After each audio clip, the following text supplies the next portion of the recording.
when it's and the Akatiapa. Never my when it's you. Sabra boy, more darkening. Be natural, so no, dear, when ya. Bemma when it's Akatiapa, so come home. Akatiapa, our fidi in it or some pa. FM and TV. Why?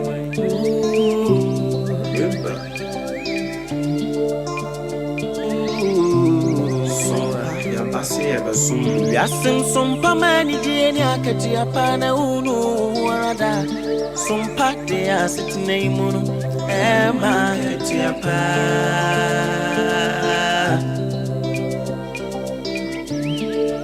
ye no my munsam akudi munsam yina ne kasebo biji sam ni just sam yina SOMPA de abama SOMPA FM Akatiapa SOMPA TV MNG SOMPA TV MNG SOMPA FM oh wisdom ni bitie SOMPA FM he SOMPA TV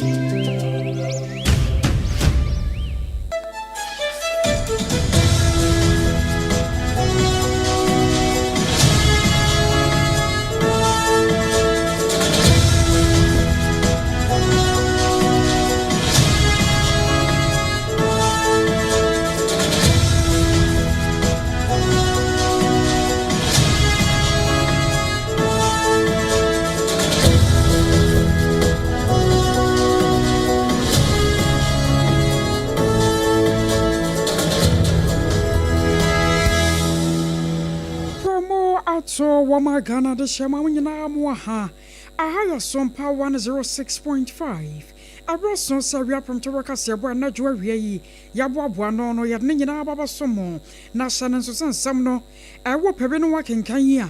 Wabako www.sompaonline.com. I want on something I some father with my work Richard Yakwakugo, Yao Benya been working kind. Nanya Wanko Yadam live. I will Facebook on SOMPA 106.5 Accra, SOMPA 106.5 YouTube on Osa, the code and tuning radio. I want you know Yanam so. And on some of Doya Urban secure sanitary pad. And I will be a chidom Nimakwan Kayabi. I prepare the one with Dimba to Jan and somewhere at Debano. Yadumacotino, Ebini. Benyili, Aya maintain me once a year, see one num so to 2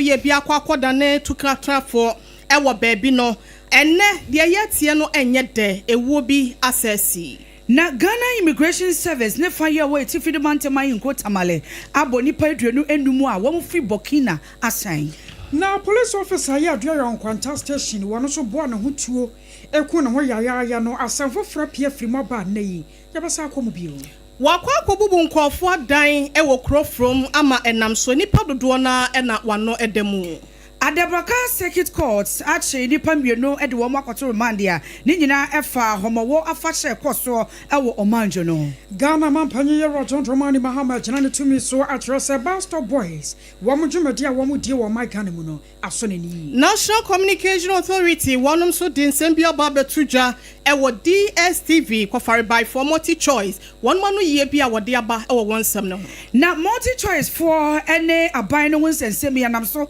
amane make say yes South Africa buy no atuni pe bia wo mo ebehia aboso kai spare parts dealers so na ka say na one mate wo mu agum wonche so ye yenko adai a foreigners age o memu afa emunsam ye de beba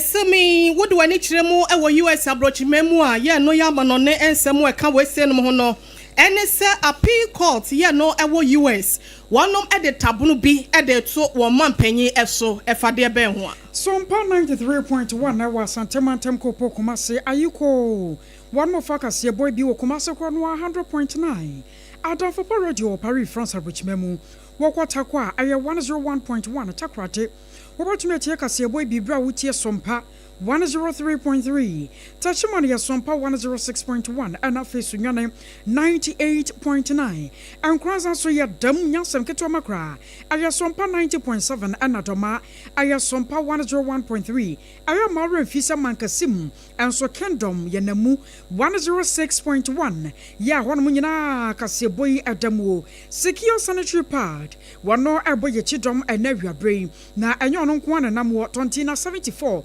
Aka be an aswan, and a fay time about Mr. one more maka, Abrapam Yada one sempa, Abasuja, a song for Bassa, a jar or banon concuna yatanase, and a real brebakin can see me. Ayame AKOSUA AGYEIWAA dear Boatin Mene Obaapa Nana ya keche na fe. Oheneyere mame ekuya yabuwa esiama brunya.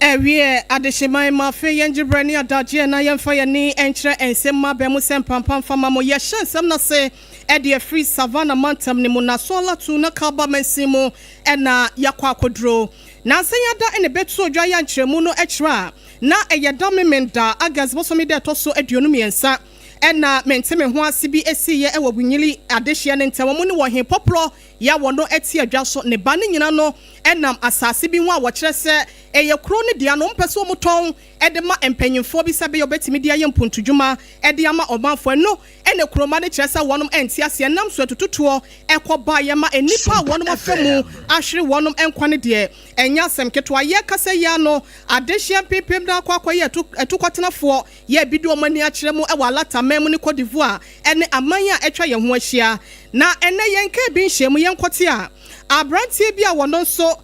wose wo akwa charge ne phone na chese baabi a wote ya ekura ye frani se euro woni electricity anase nyinam kanea ewo wonte no wotu fa de ni kire mu wo kaba kuro ni mu so akwa charge ne mobile phone na wo bi ahu de ye wo hu ya ne se ememme bi efri enwura mu aba be free ne awuraye ekwowie che no etuo ten waje abrantia ne nkwa ede efri ne nsem wei anam so ama ye kasai no wonom ede nebum no akwakọ pm ewo St. Anne Catholic Hospital ye no ewo damago police for na ede amanebo we say ebetu dwa ye boye homoden na ye ne eye panyifo bi atwetwe nkomo ye Ra Francis na akrofi yo ye Ra Francis ahovi atwetwe enkomo panyin babambo ho ensensem ye pensem mu ye fa nkomra wontimi nyina kwa enfan free ye Ra hovi wada Roma SOMPA kase so ni premto brade ne yamo kwa ba adawase yo mini aba miji so ohu ti se onyankopon kura wa hase na nso oh yenso ye danyankopon ase na de AKOSUA wa my Ghana ye gina baby power asumdwe kwan so de David de koso mini aba ya system ya dia ye obinum no massa ye ni ji kura because ya kire se ejuma ye as a security expert and analyst no it's like yentie people those who supposed to listen no me say omuntie so the American said de koso wo how do you call it benyini anaye kan say no de koso wo no as if over 30,000 people they are facing humanitarian challenge any bibiara no enya dia be kan say papa so me can say my two abandon one dada say omu say omu pae omu ye dia omu betimi aye say the dia ko ama ya kuma betimi atoyin but omu anhye ni here security issue will be one of the strongest element and factors it will call 2028 election. So they have to stand up now and up the game to the American as an introduction. You know. Yera ahovi wadaroma woti enka. Emiti oka menim say woti dia mekai. Yate nana ye bisao. Enese ne awusi de afutua ma ban bambo ho nsem. Yenka bi nhyiemu Oheneyere manyini kakra nso me beto ye na bokon sensem wo ho enne ma wo be se de wo ho eda so pem ho ya enipa kunkum eda so koso na say yen ka bi nhiem na August ya ma eya savannah de no so ebeto dwa na wohwe ne nyina akwa se TV domantam wo baabi na ye ede apote na office ekoso asase fie bia na ye ko ho se bia son ba ko bi kra pa ye tete se confirm kola na se ebi wo ho na nyamo akra keke na yakwa akotwetwetuo ni ade office de be apote na mpanyimfo no wo se wode gu akwan mu ema saa ne ema ni nyina no eto twa enkodu da bi se yaka afredi ase wonum abra no ase kakra ubehu na mu asa akwa henyan yo mini omi da wase bio who say ekun bia esi no ana conflict bia etansi no enye emre pino enye adipotia esi ya ehu ye ti se bia eye a confirm asem ana asase fia bia asem omu ye immediate cause omu sie a obi ahu ye se saade no but attitude white mi ma saade no ye wo adibia owo ho a omu ku hu tokwa dadada mami ma in fact who say ebetia hinfusim bi a ebetia ye so many years ago as I say when I say oya hinfu ana odi ohini but omo anfa ma no omu tekeke so bibi ka krebi no na mu de she saade no who say because of that then na ebetia ye ti say on sim bi sanu call say ansana sanu yama no ebesi nyesi anu ana so say ebe brasi any say number 1 as on my ana as a state no yenya ko ti se de sie no ye suspect se ye o him bi na techi a yen kruto no yen chi sai o him no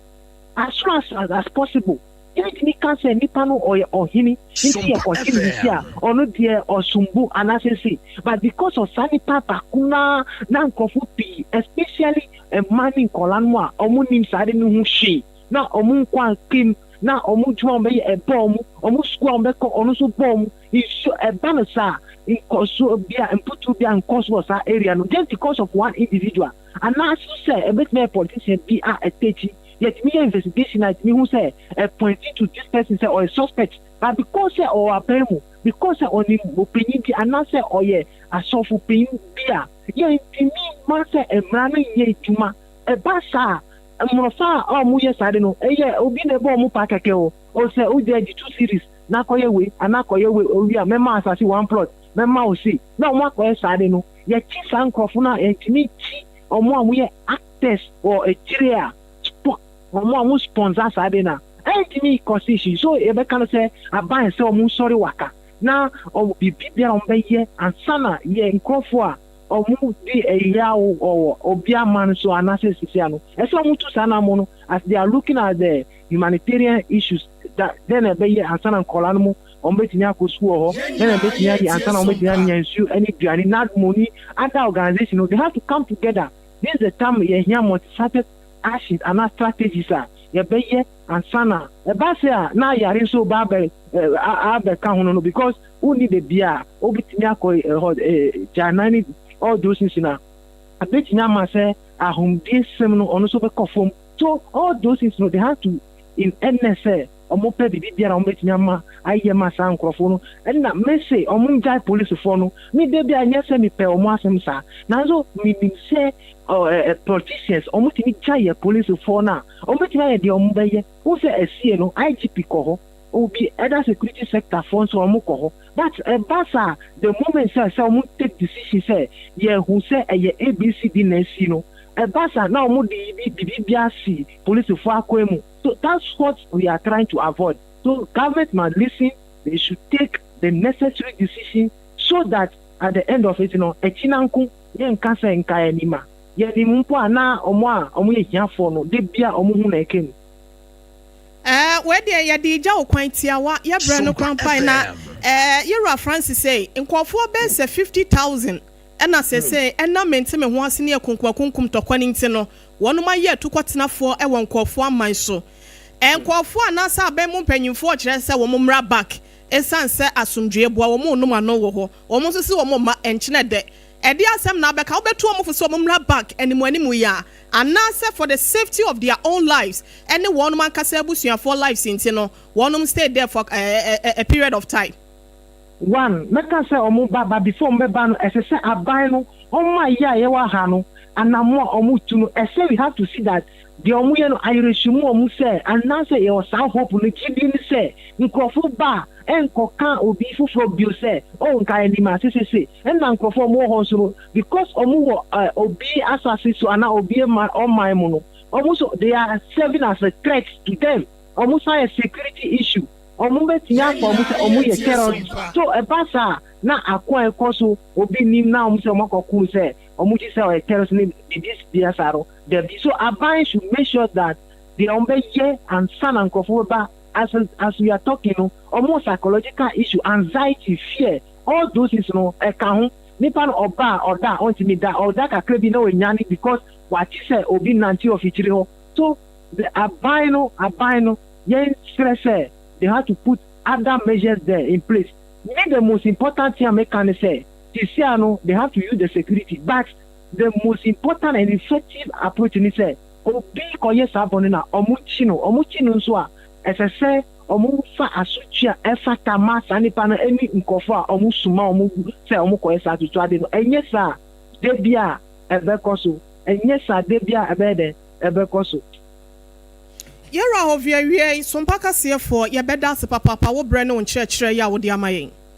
yo yenso ye da mo ase Ebusia ni ene ne twetwe nkomo yi Yewura Francis Ahovi oye security analyst wasan executive secretary edema global security for Africa research ye beda no ase de ekono no ye fancy na ye nto ansem foforo so enfamamo na ye to so dia enche bia na controller general ye wo Ghana Immigration Service Yewura Samuel Basantale Amadu erebetu dwa se commanders ahodo ya wo mo Ghana Immigration Service wo e wo mantem ahodo e wo mamu no womoma womoni enko eye boda hodo a ewo mantem ne mo sebe ya womonya hint bi kra ese dipa bonfo bi efi womu ema so ebo wurom wo mamu a de womo ye no ene bambo mu nsem etia pa ne no enam so ma ene ya meka sei uko piemu ewe tifidu mantem ayi nkro tamalia Ghana Immigration Service edwumeko ne fa ye wo hono mo ya Yewura ACI Michael Amwakon Ata wano eye head of public affairs ewo Ghana Immigration Service e de abetu dwase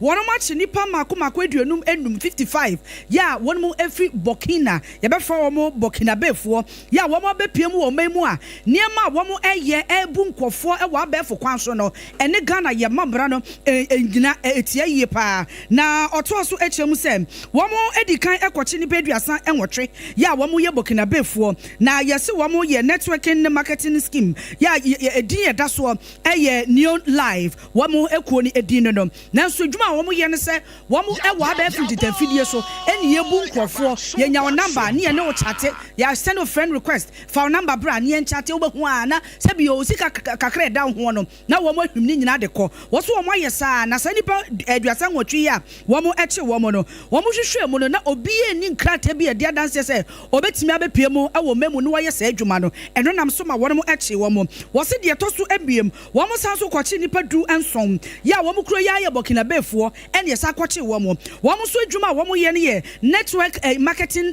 business no a ena womo ye ewa befu tintamfidie so na ho no womo adwuma no eye Qnet for no womo adwuma na womo so eye no enti nipa du enson wa Burkina befo a Ghana Immigration Service forchi womo no omo so ye hwehwe mo no na womo eni tumi krata bia ye dia danse se womo betimi aye business no ewo omemu enti mi ka sei ACI Michael Amwakwata ya wodo ene ye head of public affairs ewo Ghana Immigration Service dia to dwa say nipa aduanu enum ye ka womo bom no na che se nipa aduanu enum 55 ena ya che womo emprempre de wo se ya bo womo nyina asan ese womo nko womo nchi na se de wo ho ena wo kwa akoye no abu nkofo age womo sika de ne enye yen yasemo a enti be ka say nipa 55 ne de ya bo womo asan se womo nko Burkina I was sorry, go man, Sonia Quacotin, come on. Yet the area was some African North Copon more about some hour half for Mantamo. Police officer Bia William Finchano at Yanai, Nadine Sergeant Brown, ya would Nijuma, I would dry on Quanta Station one more. Now will be named the Aquaba, yes, and Santiago and Sakatra, Wapani Pano, Waria, woman, Munum Yenu.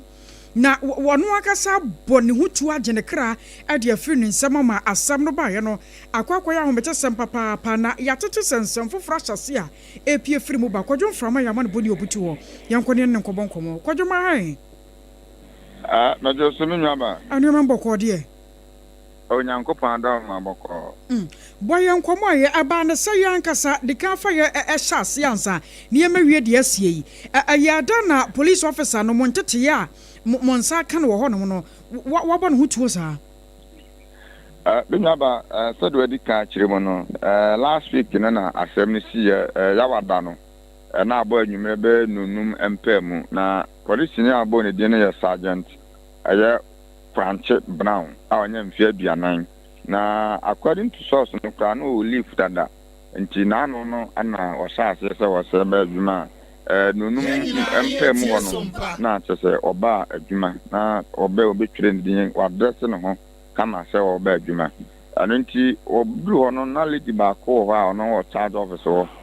be so na o kanta ho ana otan atwire ndin na dokowura o mo charge office o mo wurum bi e ho ana dokowura nti according to source lady no na no chese ituato e wo sa charge office room ho no na so mo kwa na se police officer na no ana etuo no ato e de aba no se obi na de bond ne mo hono nko ana na ho de se kwan fa so a etuo ne eto ye ne de o mu so ni mo no e de ko pie mo obi ankwanta St. John of God Hospital no na che se wato ana na ma won se do amprempre no o mu de na to mochira apolitifo ogusu a o mu eye nhwemu na dodo na no ana o mu ti ana e yo ma wre ho e yo mu ya se dodo na ntia se ha kam se police officer ono ankasa etuo kura na odi free fiaba na akota office na etuo no so ono ana de abo no ana se bia empuntuo bi na bi etuo no nta kopre na bo no de a entudo na ebusasa ne mum se ye abusuamu nsam de eno pa de mprempre no yakoye no na represent ne mpanifo di nkomo na sansa oba no asemu ye sininti no ne papa ana me friend say nkam ne be di nkomo ba say me ma no enye kakra nyame adoma mepam no memna na me ne nkomo na yesi wo mu bia se bia abofra no mo ne kunu no ntawanta bi wo mu ntem ana se de a ene de sisi ankasa de yenya nyina so ne mum yegusu a yedi akire de besi bia ne be ma tie fo nso aso ate picture ya share away TV show ya fepa police officer na wa dress kama wada so no na kwajo temenka me ba to temenka mo afedi adam oya afedi ametonka mo na me bisa sa picture sa ya share wo ye TV ni so no kira say police officer wo gina so pa ya just say ne ho ofa anka say ya ka so obi ho ofa ne ho ofa na yantetiye bia yedi Kenya na sase a kire se okofa na yire chi ama na yire kokokan ene se wi akire na yire ase ne wonkonkotwe ne mpran ya wodi gina so a kire wodi abo ne hutuo no se ne woni papa ne di nkomo no woka ne kire wo no bibisa wo ho sa nza we ne bae na kokuruma me hu se amanfo kan de batme ankasa no nza de se bi obi ne ye asem na membe se bia ede ya busuafo no na ebehu enti na me pesen ka me hinti bi free ni pakro na abofra no papa no enchen na nka bibisa ho a na ye hu se de site ba de o mo kaka de no de jaminti emfanye nyina so bia yo mayano wase ane wamane ya boya wode abreye abusua wei aye kwajo mframa ana yene no ekasa ya na wochi mu na se police officer no hu na kwakoye mienu ebimo kire se chese watwempena awa ne yirachi ne yira kwaka wontie no ze na krache ko ba bi eno so wode abo ne hutuo ena antie foforo ye fire kire so ba no eno so akwakoye mienu nti ese kwajo abo mpempe na wahwe de ebepie fire kire ye hyetie fo bonzo se de ebepie fire kire biata ye mamaso ensi ewo ho ye free potam woni afia ni kiremu ewo Kumase crow from empotam ho nkra ya yensa ka kire se Kumase Metropolitan Assembly came mpanyufo etwa na mobi ya wache asrafo ne police force wonko na crow from potam bi wo ho wose wo ye mpontudwuma ho nanso no ebinom agye ede ata wani ase ya wode wonwuma esisi wonte no wakwa akodwi ho nyina amanam so ye kasa sugjetire na adehia wo ho aka no wobo ede agu mpanyufo so ye bekwa omaso ne mpanyufo ye wo kema kwotwetwe nkomo na ansa na no wona wo ho aka no yenko enkotie wonsem nkyeremu mra Miss Ana Joba 1 o'clock ni say ya da me kwara manchehwe ye sore me aduane me nkwan na se me bibia me de ye adwuma nyina ha na wo de nyina o ma se no ma fa piu oba kuna for me san fife de me ni kunu eno na me de me ma me busua ni nyina o ma se no me stress e na me no ma me strom yes raban owu ye mobo na ye no ma no o mo pep se be me nya bia sa ye adwuma de ahwe me ma enya sa de ma ye mobo me de obia ma me tam se ma me yi pagya container ni firo ana se ye be ye bibi wa anti uni me firi anka meyi asase na ni wo me aban dia ni enyira te so ensa ko ya no keme from baji esika ho da bia obi ama ye hwe ntime da wa na dwutu okroko yi eja me se me bo ama obo krom state ni maba eja na na hemawu asante hemawu ti ebe ye ye ntine na nka meba ko ofroma tutu okroko ne efrem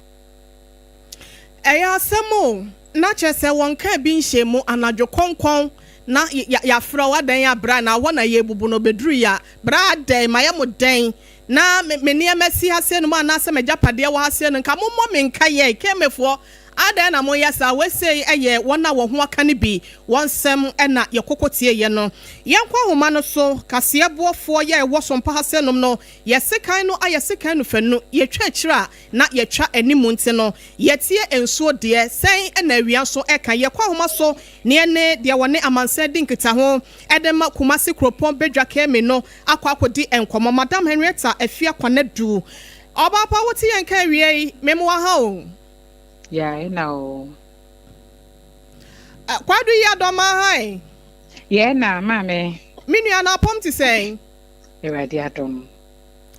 Mame kwadu na keme fo ada na mo yesa na mo betu obi anka mo ne nka ye de na ekoso wada roma. Yo, wada roma metia wo ne watiefo nyina biem.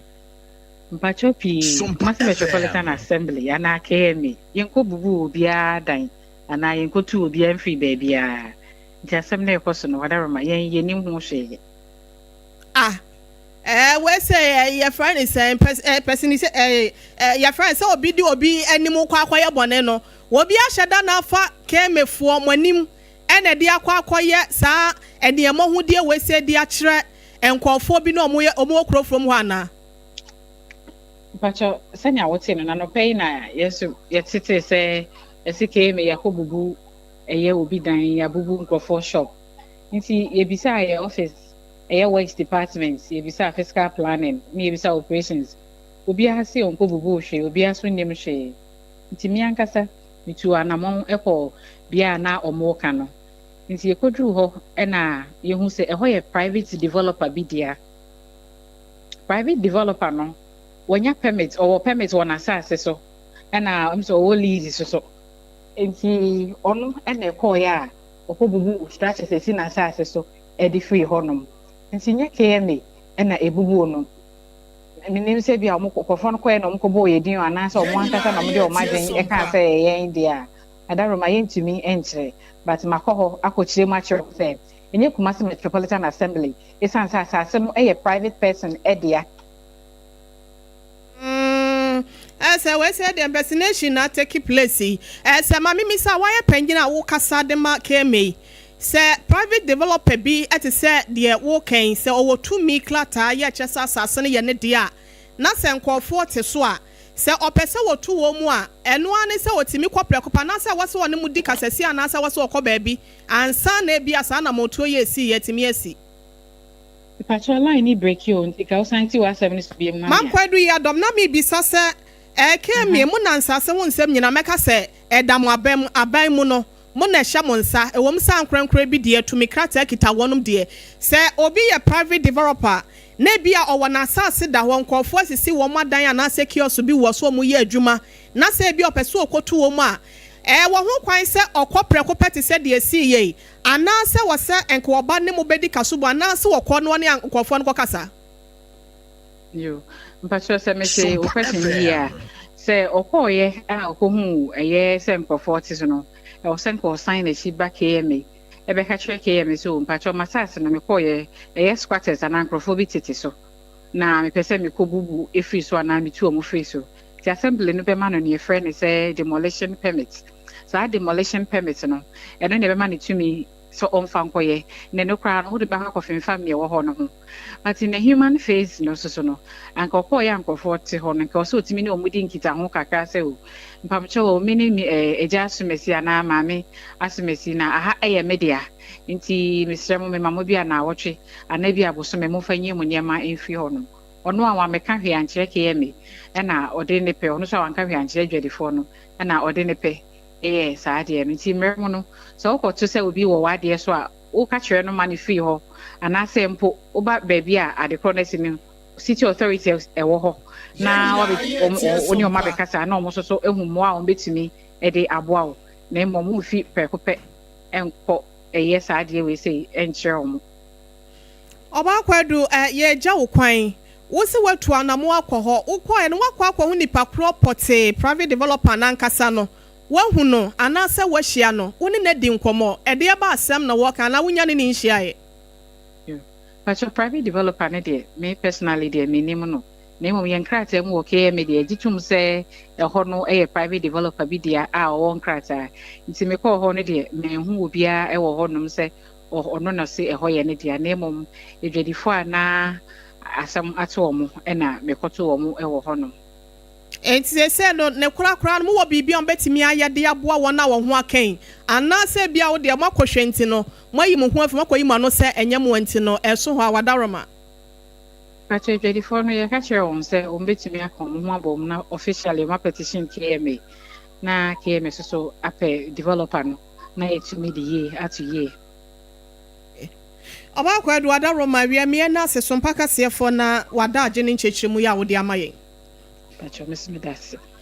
Abusia nipa yɛne ne kwatwetwe nkɔmmɔ yi wɔno ne kasamafo de makumasi kropo bedwa no ne amansan Madam Henrietta afia kwanadu na yɛhyɛ mo bɔsa asɛm yi yɛ ma ne nsia yada enwumre ɛyɛ kaseɛbɔ no ɛba mo akwan mu a yɛbɛhwɛ si ene ɛyɛ emranim for lawyers ɛbɛtwetwe ɛho nkɔmmɔ na baabi ebesi bia ne ɛho baabi esusan ɛde bɔde hono ɛbɛkɔ akoto Yɛto akasɛbɔ no ɛso yɛnyina yɛnim sɛ afi bi a yɛnuanom gafoɔ ɛwɔ afahyɛ bi a wɔn mu edi ɛwɔ ɛyɛ kuro yi mu yɛdo no ɛyɛ hɔmɔwɔ afahyɛ na afi deɛ no ɛkɔ so nyame adom a August bosom na etwa mu ya ne da na ɛto so eduasa ɛna saa afahyɛ yi ɛkɔ so na arahosɛm wɔ pie mu ɛba yɛ ɛne sɛ ɔmo de afahyɛ no kɔ pie mu ɛwɔ manjo ɛwɔ nkran ha ya na ɔmo kyerɛ sɛ nipa bɔnfoɔ bi bɔ wura mu a wɔn tutu a ntimi wase bi story e wo hene awo omanjo wonomo ene adehye ntamu a wo mutututu a ema nipa bebre no a eto ayanom e won se do ema bebre no aso prepare mu odem na e wo brasas awewosem esi ye no adehye no story se wo se aban mu mpanyufo ne bambo mu dwumafo wo mu etimi efa asem no ema ne kwadru ba bi a nipa bi odi sa nyamrase no na emra no ene nedi na ne ya meka sei Adabraka district court wo mo achi nipa mienu a ye de wo mo akwakoto remand na nipa mienu ba ko ye Christian Saka ahiayevo na afei ono no aye security guide na afei alote wono so edi mfihia no eduasia ensia wo mu nyina sa nipa mienu yi na yara mande wo mu se wo mu nkode fiase na wo mu nya hwehwamu yese no wo mu dɔso papa na so bebre na adwane ama nipa mienu yi na posifo nsa etimi eka wo mu na wo bra na presiding court do no preside asemi Mrs. Abna Owusu wono edi atodwa se sa wohwe kwane a sa asemi esi ye enam so ema sa nipa mienu yi etimi twi tuo ebobo ye ma ohene nkwa yese ne baba kokora efemu ehre ne nkwa wo mo se enyamrasem enti yese nipa mienu yi edi adesede eto court nanim se nke be ya wo mo nya wo mo no mo ankwa hwe wo mo amaka no emfambran so court ne kire se esanse ewudie ewo mo nti no enya de a wo mo betimi agya wo mo ama wo mo akofie enti yade wo mo ato remandia meka say court ne se wo mo yenhwehwemu a nipa wo mo aka wo mo ho boss asemi wo bia no wo mehwe na emrado ene wo mo adi awusɔhwɛ kɔ ansanfo frɛmu Ghana mampanyi ye Roger Dramani Muhammad Abasobo ye moten akwodiama Basto Boys ya wo mo maka ne mu a wo hwɛ sane ye bɛna nneɛma ankoye wo man mu no wo mɛka ma ban no aso atie na mampanyi kyerɛ sɛ wo moden bɔ wo matu ho akyɛ ane kwan ya wo mpɛ sɛ wo mo fa so man sisi ma pa ye adwuma wo man mu yade wo no mampanyi no aso ne yie papa na nam sa akwanya no so nti no ene wa ma wo mo hubaro si bi makomako ahanu afei shavos ahodo nso ahasa na gloves ahodo do ye omdo ahyehyɛ wo mo nsa ane brushes a wombedwe gina ho na se ko bana sa gata mu ye fin na ba stop for fese wo mo ankasa te wo mo gu monte so eye nsiesie mapa sam nneoma no nyina da betumi akoso na we National Sanitation Day ya ne ya selancho ne foforo kra e wo Medina monte so e na Ghana mampanyi ye roto ndromani mahama what about boy to say ekodima wo. So today we decided to honor them and make a presentation to them so that it can facilitate their work. And so I got the Chief of Staff and the Ministry of Local Government to put their heads together. And they have these items that are arranged over there. They have 200 wheelbarrows. They have 300 shovels. They have 300 brooms. That is the local broom prior and then the one with a stick, standing broom. There are 300 of those. Then they have 300 hand gloves. You know when you're doing sanitation, you have to work. Na anwachiro no ana Ghana mampanyi baba chirese wo hwemo pa no a 2024 ana koi wate wo monka social media no so sane na won mode adesrede to aban no anim eno so musem okane sei Community spirited young people who for several years using their own resources, their energy and strength to volunteer to keep clean. Attention was drawn to them, as I said, last year, and that was because they were appealing for a tricycle to be able to cut away the garbage when they have removed it. Tricycle is aboboya for those of you who don't know tricycle. I donated a tricycle to them, and since then I've been seeing the good work they do. They take a long stretch, they remove the pavement slabs and they go into the gutter and scoop the gutter. Na anwachiro no ana panyi paya Bastard Boys wo di won manimu ohene ba kwajo safo won so ede kakra eto asose. The hardest point of our lives where we wanted a mini excavator to be able to do a lot of the silting. And fast forward today, I'm so grateful personally because at the end of the day, it started with me and everybody here also saw the need to join. We are so grateful. And let me also remind you, Mr. President, there are already existing 12 young volunteer groups doing same as we do. I was so worried. Ghana Mampani, you're a gentleman in Mahama Bro, Casaria, ya. Panyipa, the Bastard Boys, were in a bar, Quachosafo, one of the Cacrato, so and you could see. Afe yenko yenim ewo nsɛmfo from yabɔ monkaye sɛ wode wani kyerɛmu ewo ɛyɛ panyipa ye ono yesoafo ɛde magana yenkita hudie so ne abɛfo kwan ye dede dwuma ye Rasama Nate George wono ɛsa yɛ mrahye de ma de hye ye omo ningo prampram wode atodwa sa so ye no ntina hɔ Emma Ghana for Emma and Sophia with DSTV kwafari by much choice for one ensem ni nyina da ene se etwamene boya wode ama wonom data ho sensem no wo kire se echen so enam sayo swente no wonom ne wo mo kasa ye kire se wonte niema so se be ya Ghana for nso aho kire no eto betimi atwa nanso ase na multi choice for ya so brache enam so ma ye Rasama Nate George na ni brepa se enya ade a wono so betena wonte na enam so Emma wo hye date se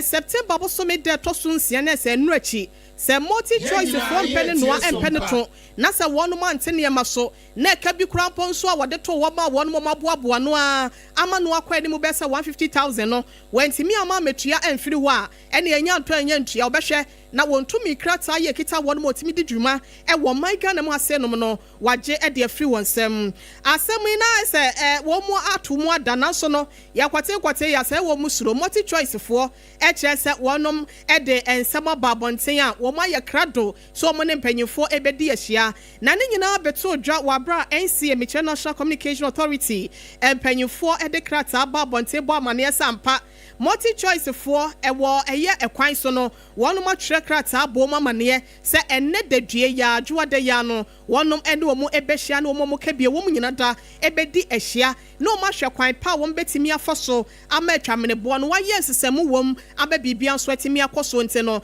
NCA for se Ghana for yenka yakomanto ya DSTV ni de boys ne se wo mu twam ebe ha adwen na wo mu ntwam no so na bo no so mu complain ni de mpanyimfo mrem eno na anam so ma sabre de ye hwe na yate asem de wo ho na ye ni de akire ensemi de bekwa akɔwie bia no anwumre kase no so no wobɛte de ekosiye na yɛda so agina multi choice ne aban no ɛwo nsensɛmo ɛno ɛnam so ama deputy ranking member yɛwɔ communications committee no so ɛwɔ Ghana yɛmmra hyɛbedwe fe yɛ no kuro yi a ɛyɛmmra hyɛbedwe ne yɛwɔ abrem abato mpɛsua so honorable Charles Oredu ɛnso ɛde nano ato mu bia wɔkyɛ sɛ ɛnka wɔn modi kan ahyia kora dada ɛsan sɛ August bosom ne de na ɛtɔ so ansia ato yɛnkyɛm ɛto ɔman Ghana wɔn kyerɛ sɛ ɛnka donko pɛpɛpɛ na nka wɔn ahyia ne nso esan ne briche ye bo man Ghana nti no wo mo ntimi enhia na wo ka se kiane ke wo be hia na wo mo ni mpanyufo se ne wo so wo mo tena se na wo de hihye egu akwamu na ntiase eye adwuma no wo no mo ebeba and a correct committee and speak with what is happening. On social media, minister issue instructions or issue ultimatums response from DSTV at the multi in a can kind. Na it's one among it's quickly young fresh two parties your ministry NCA and the minister on one side and multi choice it's agree you better submit dana atwenchem equity minister fine mukonya sakra e ka say be submit 1 o'clock na we and up to now it me but I mean adoma Wednesday the committee no be share one of the issues ebeda table na ya discuss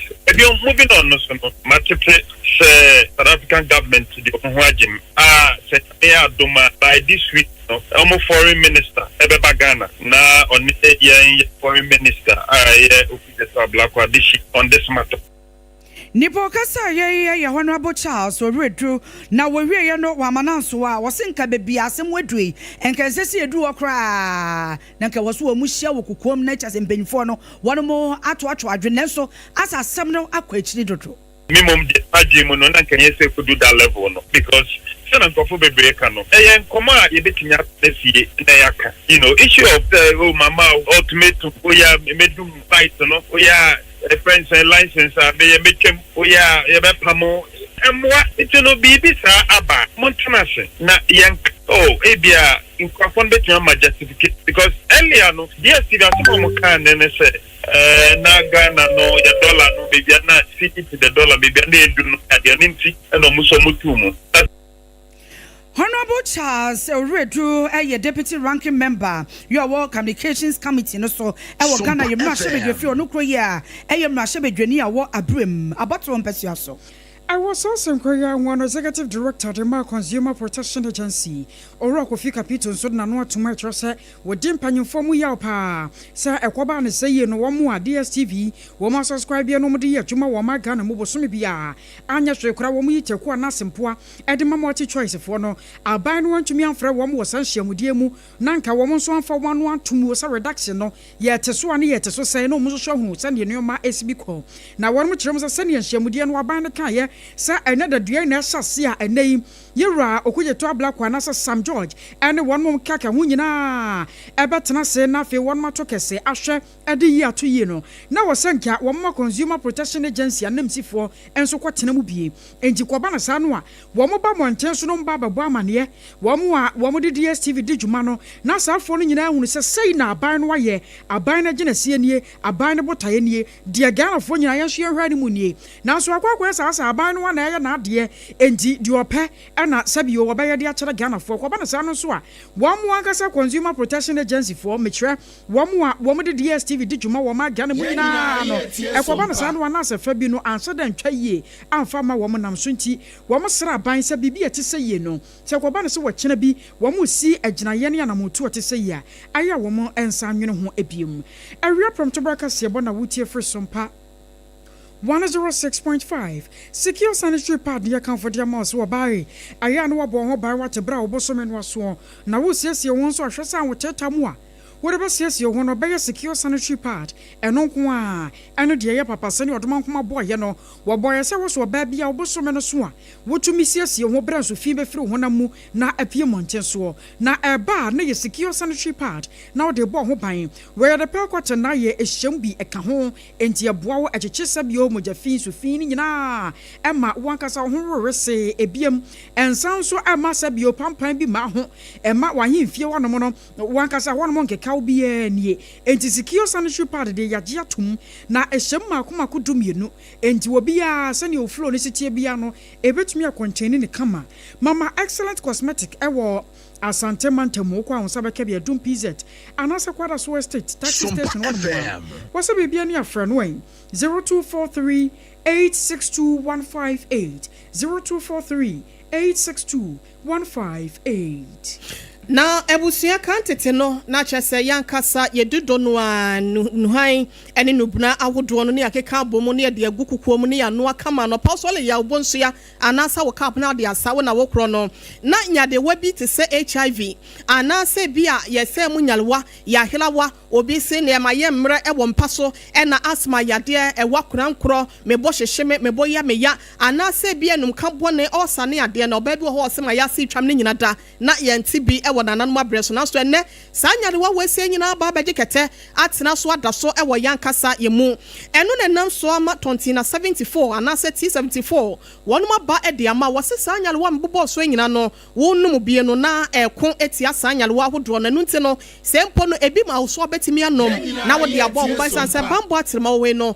eyesena yansabo kitima esa ye immune boostant no wonum a wonkomwa no na hye wonum kubu na etimi akon ede etia nyare wa hodo ye pese boru ni pedua ni mu wada roma FDA for agyiwe say atom 2074 no eno nti yakope binom na wabusuafo nyina so echebi efama wonom wo pendodo to anasa wo penkyeremu ye bro media so a obetimi afre 0246 073498 0246 073498 anasa 0501 628931 wo pendodo mo keshi drug lane Kumasi Ashtown kolona kebanso ebuso ewo ho Yenko time herbal mixture na yenko jedro enom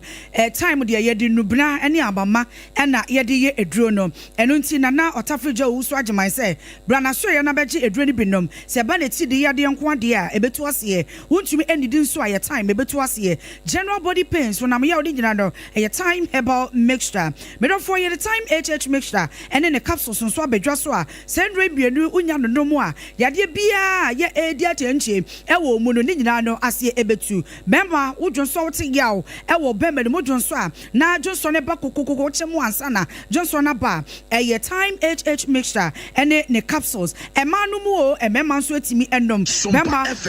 wa hoode ewo mpamu no enhye da nkoyie sa kyesa wo de boy ni a na kyesa wo na wo da baabi no eye sa ne ha adwen pa wo beto graphic ama kwabrane aba be kan amom bomodi ansa wo bebe time HH mixture ene ne capsules no atimi anom me ba tro enui wo bewuam wo pharmacy shop bia and a herbal shop bia no a eya body ni say wo per time for enwani ebi and a time HH mixture and the capsules no a abedwa so no ana wo pese utu na wo ton utu no bebre na wo ku sifie na wo ne webusuan no kakra dia friend na otafreja owuso agyeman e wo 0244 417 669 0244 417 669 na wo ne wo mo entry enkomo adehima ye gina we so ne atwa hu tisia wagye abofo nkrato ye basisia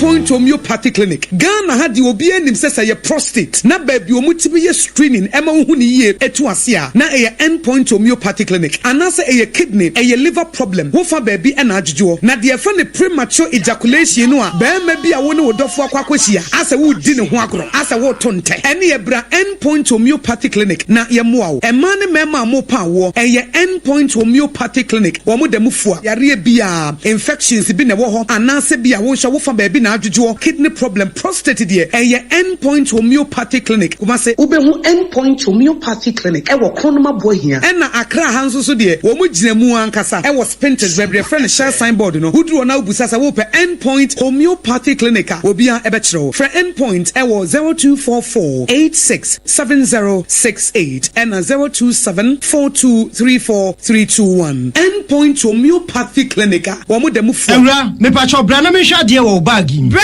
aden ena nso biem time heba me hye ya me ka se yi ba kwin ani wayi me yensen bra sanya time heba me hya esi agyimi ni me fiefo enya de abako ebeso yen we de udi se ofa ni nyina time heba me hya me ka se me di one dance ya heaven ena de me kwa akopie enti se malaria we draw ne time heba mixture enye enunku o de nanum ato a wontimi ani die no time heba mixture duro no ena ye ma oba a wafa afuro de o ma akwada nofo ene akwada woni mfie dumienu entimi num aduro yi bi se obeto aduro yi bi anoma hwe se wakọ hospital anase lab ame yehu se wo atridie malaria yi bi ansa se wopɛ time herbal mixture enu dudu etu a fo ani kyerɛ KNG Herbal Center ewo Emrom Abidjan House ana baako so wo Atonsu Monaco Junction eno echi obenya bi atowo over the counter medicine sellers any herbal shop dodo na emu Fre 0244 417669 Kayo set time no TIME time herbal mixture afi malaria fever bi adani ziba ewo munu betu akọ FDA agi adwade nkratoa yi atum tontonte yenum nsane e faadwen ne e faadwen mpa say na nananum se bre bi beba ama tonti na 74 upa ye ne simple T74 abeye aduru tonti na 74 ana T74 asa hwe yadwene esi nananum dodo so se de na dodo bua ma nananum enyare basabasa no saa na tonti na 74 ana T74 ebu anipadua no emo immune support enti obi onum bie no abre bia ne ho denden tonti na 74 yi nso yaye no se nsuo krokro wa kama enti ba bia wonam bia obetimi de wade akọ samene wa ankefi na ekroyi eda no nko na wie ye wa bra mennom T74 se mennom tonti na 74 menya hodin mennom ne da bia T74 yi eye hahama ene ye de aye na DHC ena aframa na ye kama saa no T74 ahoden ni apodin ko a woko pharmacy ana ba bia to no bia ubenya tonti na 74 yi bia to T74 yi enye ma oba wa fafuro ana obi a oma nufo ana se obi a onya mfie dumienu eto phone 050-162-8931 and 0246-073-498 FDA agi adwadi nkratoa yi atom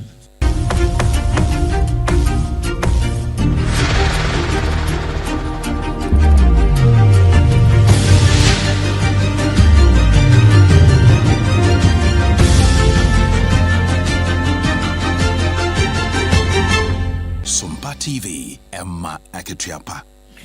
Emma Aketiapa mpa de shimaima yentu apremto breakfast no so emfama wa na ye remo ewo omeya sie ya wo mu hwe eye ne amano ne ho nsam so ya soafo ya wotua no brekro na wo ani kyeremu ewo Northton abaton pesua so no ene wo mra hye bedwe no monyafo Samuel okujeto abrakwa na wode akwa akoto ni Facebook page ya watch esa wonam no wotete nsem bi ya ne nam wiem ni nyina da ene se wo beye mansoafo ya wo hwe ne amansan kita hodie so no ade a wo ye nsem bi na wo bo my Ghana kan nyina no ene se sika 5.2 million US dollars wono ade akwa akoma contract anase contract se Ghana embassy anase Ghana tenkese ye no Benin no wonom emfa enye ensesaye se ayeda denti no wo munwini nwo so munye ensesaye bi wom na no ena waba be ye no se sansem ni nyina da no eye rodohro dansem no kure bobobo abako se krampo nim na wase wono ankasa no wonim dinti won side wo ba ye wakantam edinsia se fa ho de bebia no wo behwe na oban Ghana watimi aboye sika sem ho ban ya chese nkwofo bi krampo na wodi Ghana dream no wato ahya won so a wo ta wom ne ba ne sen ena ono ankasa wo se atwa ne ho aba be ye nsem we se wo ba ye won fa Ghana embassy bia ema contract ena contract bia krampo ne ho a waye nemom de awaye ya amanfo bi aye ne twabutu no ene se wo ba ye no eyade ana contract bia koso ewo Abidjan Ghana atrekese ye wo ho ya 3.5 million dollars ya tam bia makwabrane se wonye wonje no fan kwaye eye renovation bi one no ena oche sa contract na abanda da breso November boso me de to sonson ewo 2024 ni mu ena sa contract we se to dwa no ba ye ena o se oho sika no sonte no ye ka se no akwa cancel contract no ye nipa wonom de ma ye no wo hwe se wade o mayi mra no ebedi no wo se ye John Dramani Mahama aka so obebo Ghana fo ani esika sam ho benti no sanso no obi a wo hye na se bia no wo ye nto no ye Samuel okuja to abla kwade ensem na ekoso na nye sa na te nemom contract bi abanda da ne de ma ye osusu se mu ye rem no eno no no akwa akotwam a wo di echiramafo bi adane no ekoye sa no na enkrata bi efri aban asoye abasisi a ya eno no nipa ne nsahase yewura Felix kwachi ofosuo no ena kasa edema aban no na wo kyese nyame ya domo a ukwada ye di enim ya bosumi ne de toso edu na kyese enwumre enwotwe pepepe aban no omampani John Dramani Mahama ene ensentrofo ye wo maimo ba behiem na nhyiamudie no aban ne dwumedie bi a wode aba watu ne din se resetting Ghana agenda agenda sa dwumedie wo se waye niam bebre ya make sense ntwofo kra niam bebre wo no ma yenim se aban no ahyase aye enti sa dwumedie na se no ogana mampeli John Domani Mahama ebenya kwan na wa cheche sa dwumedie no nyina e dia chance ntwofo and afi project abodo a waye e wo bra betina benwa so no eno so obekyerkyerem e dia chance ntwofo na owie ne sa pens ntwofo so benya kwan na wo mo jesim pie so ebuso mampanyi ko se bia se bia sentrani wo pese ubusa wo mampanyi no wo betimi ebusa wo se wedo e ba beboa ama nsentwofo ne aban no nkita wudie ho e betimi agina abrane na odi wie kra no wo che se sentrani yemfra wo de a wontumi ma sa dwumedie na se sanse ye ba be ma accreditation enti na ban no be sha se de ma accreditation sentrofo a ye pese wo mo e ba dwumedie na se no minim se kwa bia so sompa yenso ye beko na ye ko se bia wo ho no yenso atimi ebusa wei eye nkrata efi aban no aso ye e de aba anopai na poto promo no ne yatia trust acting National Service Authority Director General Felix Jamfi Ghana man panyina jana ne tumi so ama na tumi die foforo kora ye nei wako asoye shoma Ghana yesika sam so no wako ye bi ediaboa enti we no was with immediate effect na se free na de kro ya no ene dwumadie no wasesa no ya waso wa hyase no ye na eno wa power root sedo se wono ene nkonko ye new acting general and say acting National Service Authority Director General hono a wono ekwakohwe chinti wei ayede Ghana man panyi John Dramani Mahama putupurumu no wode aba na enumre no nsiaka se bomu no sansemi yebedom suko yento asonko amonone ye kwa amonone ani remu ewo US abrochimemu na nsiada eno man panyi Donald Trump de betuja se ene ensem bia ekokwoso amama ahodo so wonom tamopsika na wonom de aba beso amama yase no wakwa akotwem ama Ghana for krambo se bia wo mo boa ye besi abone ade no ye ho ekodi mu bi chese ka ye de wonom no ebre na wose ye de be yifiri wono ye ntimi eno nti no wonom de tabono ni bia to ye so we ma asem no ekọ court ya appeals court ye no ewo US abrochimemu e de abase Donald Trump wo man panyin na asem no obeka ye wo si gina ye no e ye court kuma bia no ewo ho e na a ruling man so obetimi esise gina ye na so no sabe ya appeals court na bem ni de wo ka che ne se gina ye no wo twam wontimi nyina ne tumi so wa bra congress mpanyimfo awodo ya wonom ene hyemra e wo man ni mu no wonom ahyehye ne ma de ego se wose yetimi boa ma foforo na ne wo ba ya wose ne medi sasika no e ya de foforo nya de asamoa no wode be ye biemu de wose sa de no enya de a wonom be ma kwan ama wo man panyi Donald Trump etimi aye sa de na se wose gina ye ne nti no US appeals court e de aba betu dwa se e wo mse tumi dodo na kita aban ne de na so no ente so my Ghana ha se no ma ye jani nyina de ama mampanyin no wase no de congress for no wonum nyintom nti no wontimi ema no kwan ema no ensisa gina ye no awoso ha ne ye gina ne ansam no nyina yate asie na afa na do afidi na to ha ansam awodo ya yede ba ye no de di mu akote no ebi ne se binyili ensensam awodo ya ekoso ma nipa bese empemo duonum aye to kwatenafo no ene be ma baako wasaje ne kra de afini nsam otu ano Ghana Immigration Service ne fire way tifidu mantemo wona mo achi nipa aduonum enum a wom ye Burkina for yabo wona mo asan sanso na Ghana man panyi John Dramani Mahama de ato Jase Pastor Boys wona mo dwumadi a wona mo die no Ghana nyina yemfanya nsana ho Crofro ma de hye bia wo bo sugete de gu kemefo so se waba bebubu wo me ayahodo ya wo di wondwa etete no ne keme mpanyufo ye no wono mo twetwe nkomo wo kase so ama wa kire se enye wono ne di se adwuma no Adabrakas District Court aremani nipa mienu bia homo wa fa hye koso awo mandwa nipa bi efa mu hwe wo nkwa no ya che wo mu na ebika were hon ya boabo na nyina no secure sanitary pad time aba mesta ana 2074 one motom aso yasene na messages kakari aba ne yemfanto aso tew na fe yensore nkonya so rahim ranken de nie wose na numre Ghana ye nyina hra ne mu Accra Sports Stadium sa blaster bedi nkonim na fe Mali one mare kra na Akwomensa Plateau anso de nie eno se NPP besanso aba biem 2028 Derek Ayite wose wo hweye e free nkrankan na good afternoon Master Planner Junior Kentampo no ye wone NPP mpanyimfo delegate ni nyina wo po mache wo si raba omiamontoma no na shama ba enso die nie wo se happy birthday in advance enkoma ante Sabrima ante Sabrima na ebon say jo secondin wode ne die free yada se arusia so ne yegina na yode nsem nyina asie na yasore na amo ima enso die no se sompa 90.7 100% adam ya chese won mo etie ya ne yabetena second kan nsem de ma wo no ayeme AKOSUA AGYEIWAA kwadia boaten mene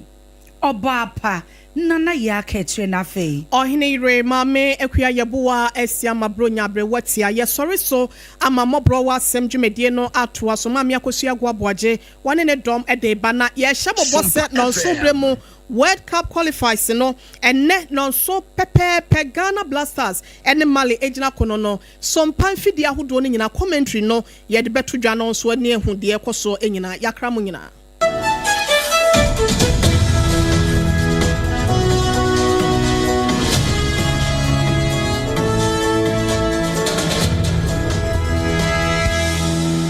Ewra, me pacho bra na me hwa de wo bag Bra, aden, enen so biem. Time heba me hye ya me ka se yi ba akun, ani wo yi me yensen. Bra, sanya time heba me hya esia gyimi ni me fiefo enya de abako ebeso yen. We de udi se ofa ni nyina. Time heba me hya, me ka se me di one dance ya heaven ene de mekwa akopie. Enti se malaria, we draw ne time heba me hya. Enye enunku o, de nanum ato a wontimi anidie no. Time heba me hya duro no ene ye ma wo. Oba a wafa afuro de wo ma akwada nofo. Ene akwada woni mfie dumienu entimi num aduro yi bi. Se obeto aduro yi bi anoma, hwe se wakọ hospital anase lab amaye hu se wo atridie